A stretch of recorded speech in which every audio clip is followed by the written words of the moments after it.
आज बड़े सौभाग्य की बात है कि हमारे लखनऊ स्थित निवास भगवती निवास पर आदरणीय ब्रजभूषण मार्कंडेय जी, जो बहुत ही लोकप्रिय यूट्यूबर के तौर पर, एक सामाजिक कार्यकर्ता के तौर पर और हम सबके दिलों में यह स्थान रखते हैं अपने कार्य के द्वारा। और मैं समझता हूँ कि इस उत्तर प्रदेश की धरती पर बहुत बड़े बड़े माफिया और बहुत बड़े बड़े बाहुबली अपना नाम किए हुए हैं, मगर जिस नैतिक बल के साथ बड़े भाई आदरणीय ब्रजभूषण मार्कंडेय जी कार्य कर रहे हैं सामाजिक क्षेत्र में, हम सब लोग इनके कायल हैं। और आज आप आए, उम्र में हमसे बड़े हैं, आपका आशीर्वाद मिला और बहुत ही आनंद का पल रहा, एक दूसरे से विचार विनिमय हुआ।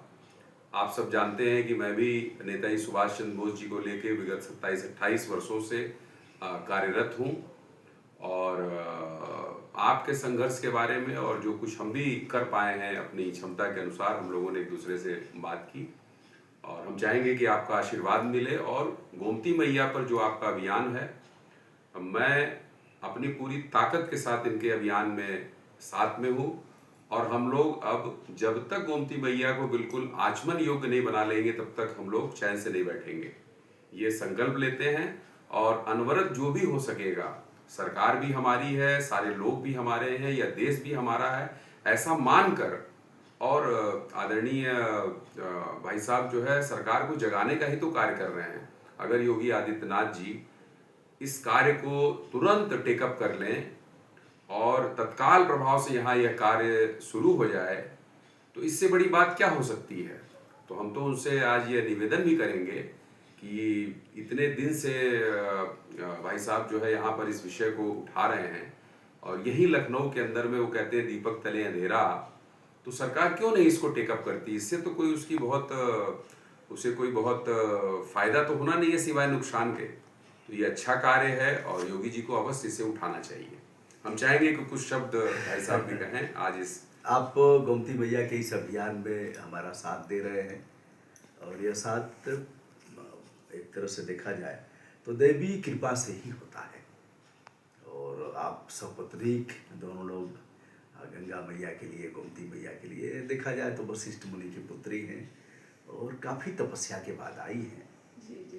गंगा से भी पुरानी नदी है गोमती मैया। स्कंद पुराण से लेकर के रामायण और महाभारत काल में सब में इसका प्रसंग आया है।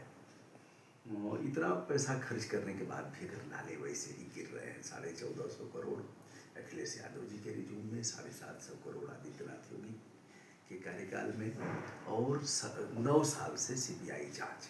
ठीक है, खा जाए, सब खा जाए, नदी को ठीक कर रहे हैं। हमें तो उम्मीद है सरकार सुनेगी।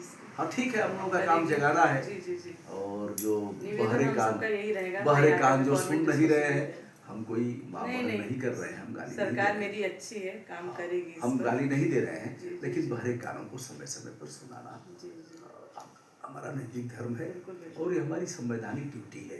बिल्कुल, हम लोग अपने देश के नागरिक हैं भाई, हमारा पूरा अधिकार है बोलने का। नहीं, ड्यूटी है। ड्यूटी माने 51 संविधान में यह है अमित जी कि प्राकृतिक पर्यावरण, नदियों के लिए हमारे जो नागरिक कर्तव्य है, तो हम तो गवर्नर को भी दे रहे हैं, दे दिए हैं, हाई कोर्ट को भी दे रहे हैं, उनको भी बुला रहे हैं कि आइए नहाइए।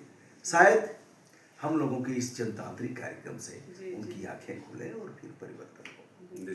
हम कोई लड़ाई करने थोड़ी जा रहे हैं। नहीं, हम लोग तो भाई। और आज बहुत बढ़िया भोजन आपने कराया है, आनंद आ गया। मंगल कामनाएं, बहुत बहुत धन्यवाद।